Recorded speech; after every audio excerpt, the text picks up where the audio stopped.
Salam cerdas, Ibu Bapak, Saudara-saudara yang saya hormati. Sesi komentar berita kanal Awali Rizky kali ini menyoroti berita tentang perlambatan ekonomi Cina. Saya pilih satu berita di Investor ID, judulnya Ekonomi Cina Melambat, Ambisi Konsumsi Domestik Terhambat.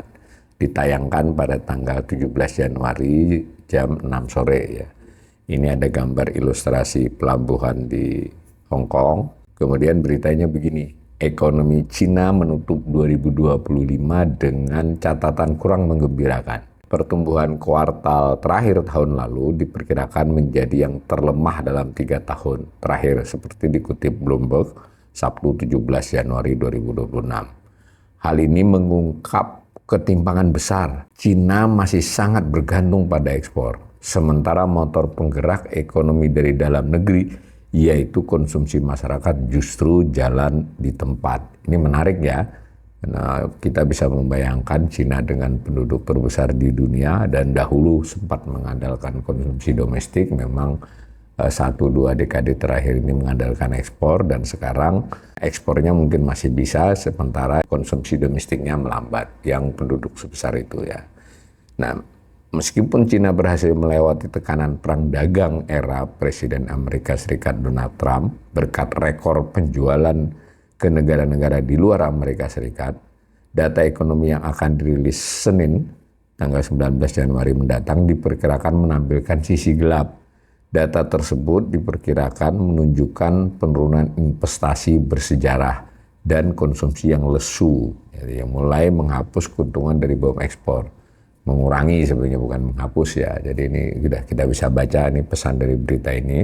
Berdasarkan survei para ekonom oleh Bloomberg, produk domestik bruto Cina diberikan hanya tumbuh 4,5% pada kuartal 4 2025 dibandingkan periode yang sama tahun lalu. Maksudnya nih year on year ya, khusus kuartal 4. Angka ini yang terendah sejak Cina mencabut kebijakan wilayah lockdown akibat COVID. Meski pertumbuhan setahun masih diproyeksikan mencapai 5%. Jadi sebenarnya kalau setahunnya masih 5%, sesuai target pemerintah Cina, kondisi real di lapangan terasa lebih berat. Tapi sekali lagi ini adalah survei ekonom-ekonom oleh Bloomberg ya tentang Cina. Deflasi yang berkepanjangan telah menekan pendapatan perusahaan dan kekayaan rumah tangga. Jadi ini domestik Cina yang sedang bermasalah. Jika tidak disesuaikan dengan perubahan harga secara nominal, laju ekspansi ekonomi Cina diperkirakan hanya sebesar 4%. Rekor terlemah dalam 5 dekade terakhir di luar pandemi. 5 dekade loh ya. Tapi ini dalam konteks domestik ya, perusahaan dengan rumah tangga. Ekonomi Cina saat ini digambarkan bergerak dalam 2 kecepatan yang berbeda. Nah ini di satu sisi industri dan ekspor melaju kencang karena permintaan global yang kuat. Jadi tadi dia mengatasi soal perang tarif ya, ini tetap tumbuh nih. Industri dan ekspor, terutama industri berorientasi ekspor. Namun di sisi lain sektor investasi dan retail justru terjun bebas. Ya dalam negeri ya. Penjualan retail diperkirakan mencapai titik terendah baru dalam 3 tahun terakhir. Investasi aset tetap diprediksi akan mencatat kontraksi. Nah, tahun pertama sejak data resmi mulai dicatat 3 dekade lalu. Saya kasih komentar juga sedikit, memang yang sempat dan masih itu adalah properti yang terhambat, lalu otomatis kan dahulunya salah satu pendorong investasi di dalam negeri, investasi tetap itu ya properti ya, dan juga kita juga dengar kabar mobil kan di sana. Jadi pembelian dalam negeri, ekspornya masih luar biasa ya Cina. Adapun Presiden Cina Xi Jinping sendiri telah memberikan sinyal bahwa pemerintah akan lebih toleran terhadap pertumbuhan yang melambat asalkan ekonomi tetap efisien. Jadi dari sisi Xi Jinping udahlah nggak usah ngejar pertumbuhan tinggi tapi efisiensi. Nah, otoritas Cina cenderung menahan diri untuk tidak mengucurkan stimulus besar-besaran karena masih bergulat dengan resiko utang pemerintah daerah yang menumpuk. Ini yang menarik ya, saya bacakan berita ini antara lain kita juga punya imajinasi tentang kondisi kita. Jadi ketika ekonomi menurun dibandingkan biasanya, tapi tetap 5 loh ya, si otoritas Cina ini tidak stimulus besar-besaran. Jadi efisiensi karena juga khawatir karena ada utang-utang pemerintah daerah yang menumpuk. Karena stimulus kan berkait dengan fiskal ini yang saya garis bawahi ya. Kita agak kelihatannya kita beda dengan ini kan. Tantangan berat pada 2026 ini subjudul berikut.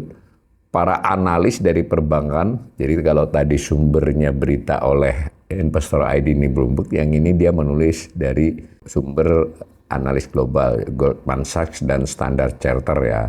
Standard Chartered ini memperkirakan Beijing akan menurunkan pertumbuhan mereka menjadi kisaran 4,5 hingga 5% untuk 2026. Jadi justru otoritas tidak ngotot nih, malah menargetkan lebih rendah sedikit ya. Tapi tadi sudah saya katakan mereka menekankan akan melakukan efisiensi. Transformasi ekonomi Cina dari berbasis industri menjadi berbasis konsumsi dan jasa dianggap sebagai permainan jangka panjang.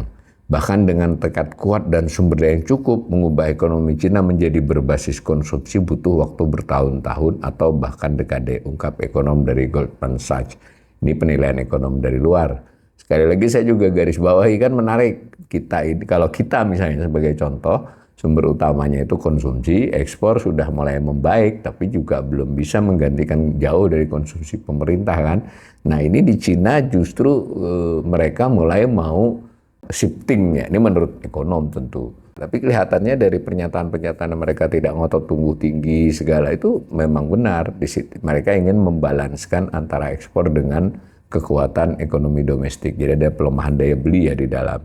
Berikutnya nih, pasar tenaga kerja yang lemah dan harga properti yang terus menurun menjadi beban utama bagi konsumen pada 2026. Jadi disadari ya, meskipun pemerintah telah mengalokasikan dana subsidi sebesar 62,5 miliar yuan untuk merangsang masyarakat berbelanja, jumlah tersebut diprediksi hanya akan bertahan selama 3 bulan. Tanpa adanya katalis besar untuk memecahkan ketimpangan di ekonomi, Cina diperkirakan akan terjebak dalam pola K-shape. Nah, jadi huruf K ya. Jadi arah pertumbuhannya itu adalah seperti diilustrasikan dengan huruf K ya, K-shape. Sektor teknologi baru terus tumbuh. Nah, teknologi baru tumbuh. Sementara sektor tradisional seperti properti dan batu bara semakin terpuruk. Jadi yang satu naik, yang satu turun. Jadi seperti huruf K ya pertumbuhannya. Kondisi ekonomi Cina saat ini merupakan akumulasi dari beberapa masalah struktural yang telah berlangsung selama lebih dari 1 dekade.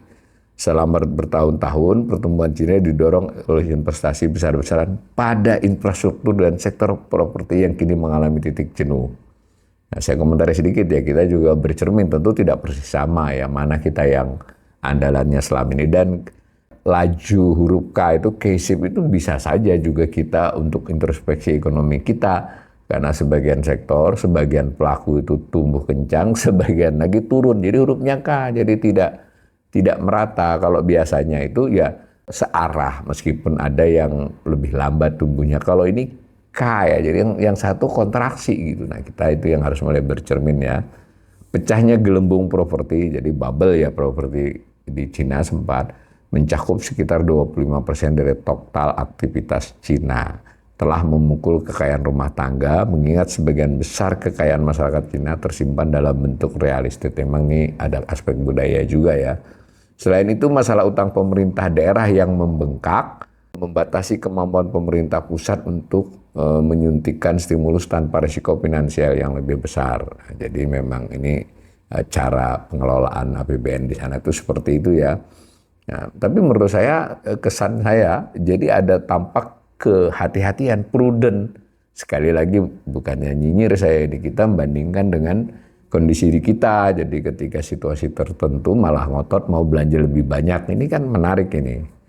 Nah, di tengah populasi yang mulai menua, kasus di Cina dan tingkat pengangguran pemuda yang tinggi, sebenarnya dalam hal ini kita mulai sama ya. Kita bonus demografi kita hanya tinggal beberapa tahun, jadi menua namanya. Sementara pengangguran muda kita cenderung meningkat.